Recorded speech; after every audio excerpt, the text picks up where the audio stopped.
Hi there. Hi there. It's me again. I'm back with another how to play video.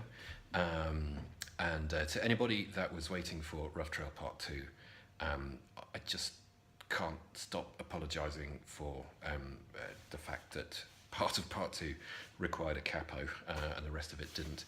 So I just want to assure you, if you came up against that, this song, Waiting for the Sun, to remind myself there, requires a capo, but the capo stays on throughout the entire song and the tuning doesn't change either. Okay, it's safe to learn to play this, and I really am very sorry indeed for Rough Trail Part 2 people. Yeah, at least some of the stuff that I did do, even with cheating with the capo in that one, might be of some use, you know, like in your own stuff and in your own playing, just the way I was picking it or whatever. But yeah, listen, this is going to be much better, much better. So here we go. Hopefully you can all see that okay. Again, sorry, I haven't got multiple cameras. I'm on holiday. It's the only way I could find some time to actually make these videos. Right, this is great because standard tuning, apart from this one, drop it down a tone, all right? So you end up with, what do you call that? Is it called drop D tuning? You make a D major chord. It sounds nice. I think that's drop D tuning, isn't it? So we do that, it's standard tuning, but your thick E string, tune it down a tone to a D instead of an E. Get your capo. I have a G7 capo that I normally use, but I can't find it. So when I was packing for holidays, I grabbed this one. This is my backup capo, and that goes on there.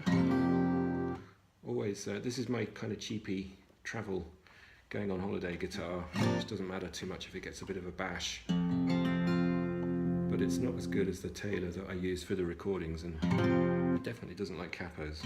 I apologise for any tuning indiscrepancies. Anyway, right, what you need to know about this is we start off with that, which if we didn't have a capo on and we were down here would be a D major, but we're 3 frets up, so that makes it an F, I believe.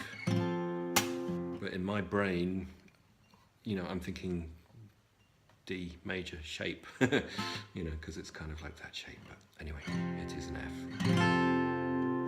Now, what's crucial about this track is the picking style, which for me was very much influenced by John Martin, whose work I love, and he did a song called May You Never,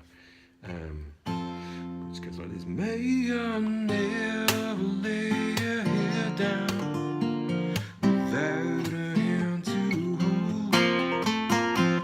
Okay, so you can probably see how that's influenced the way I play, because I do a riff like that, which you'll hear in some of the other tracks. And it's in this one too. But the other thing is this you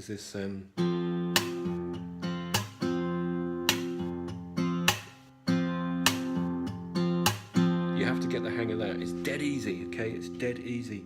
These 3 fingers, keep them together, all right? And they will fit over the D string, the G string, and the B string. So it's almost like you've glued them together-ish at the knuckle, right? Don't literally glue them together, just keep your fingers together, okay?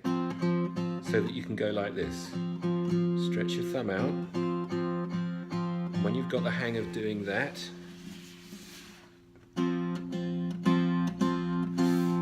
all you need to do is alternate it with that. Okay, or if you imagine, all right, and the other handy thing is being able to strum. I keep my fingers together. These 2 are bent out the way, allowing that one to go. Or you could do it like that. You really do have to find your own way with this. Some of these things, we've all got different sized hands, but this is what I'm doing. I'm going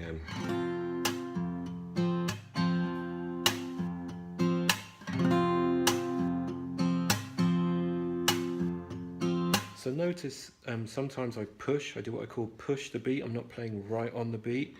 So let's see if I can do this and count out loud at the same time. 1, 2, 3, 4.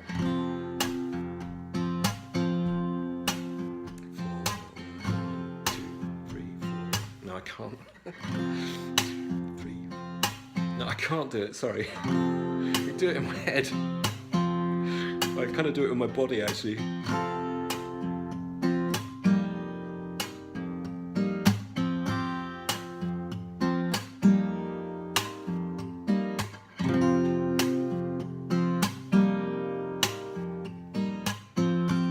I remember once somebody told me, or I might have seen it or read it somewhere, about if you sit very straight and very still, you know, and you're trying to play this stuff and trying to get the right beat and the right feel, it's really difficult. Whereas if you relax, by the way, I don't dance. I'm one of the last people you'll, you know, be able to get onto a dance floor. I just public dancing.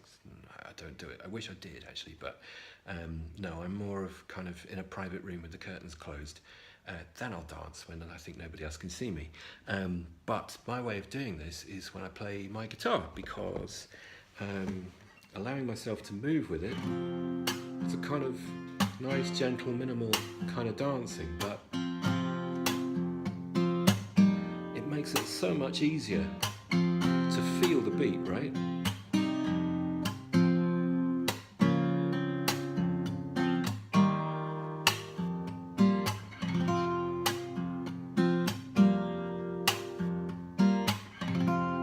Yeah, okay, so that's the first thing. I keep saying that's the whatever it is thing.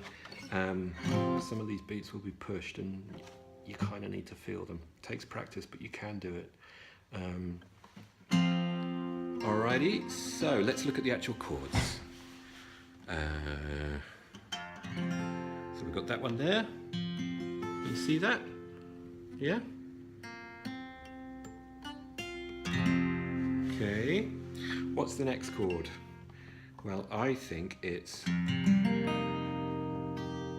that, okay? It could be that. I've got the first finger and third finger on the same string there, giving me the option. But essentially, it's that to that. Okay. Second finger D string, 5th fret. First finger B string, 4th fret. And it doesn't seem to matter what strings you hit, but you know, I'm sticking to this pattern zone. It's the same strings as the other chord. Path of least resistance. So what was it? Gotta leave it all behind. Can't remember the words now. Gotta leave it all behind and just burn and blow your mind. And then we're on to this bit, aren't we? So, oh, no.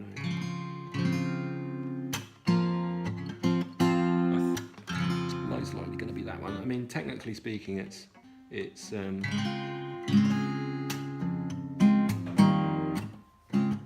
I could have played that. I don't think I did though. I think I would have played that.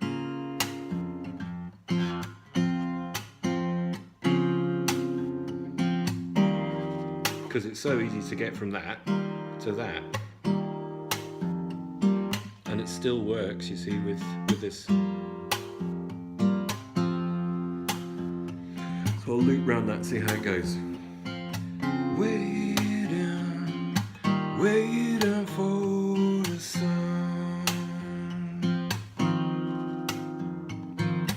waiting for the sun.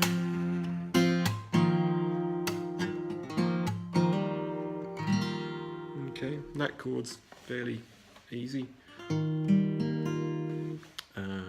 Second finger, 6th fret, A string.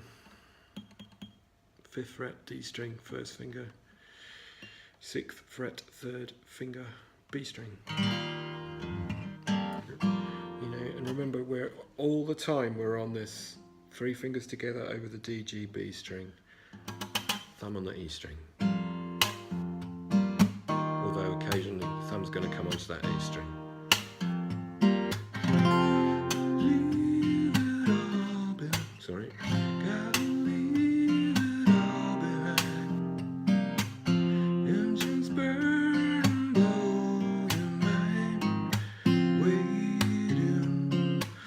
other thing is, because I'm not very disciplined about these sort of things, occasionally, usually by accident, I'll end up going up on a string with the back of my nail instead of going down on it.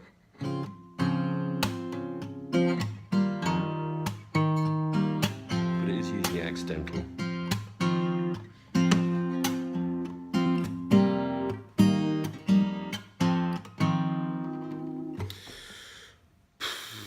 Anyway, I'll play around with that, see how you get on.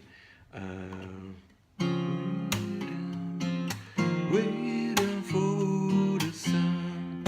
I'm going to stop the video now. I'm going to record part 2 of this straight away, so you guys aren't waiting a ridiculous amount of time for me to make part 2. Part 2 will do the bridgy bit with the guitar solo that plays over the top, and then there's a little fiddly run bit at the end of it. Okay, see you in a bit.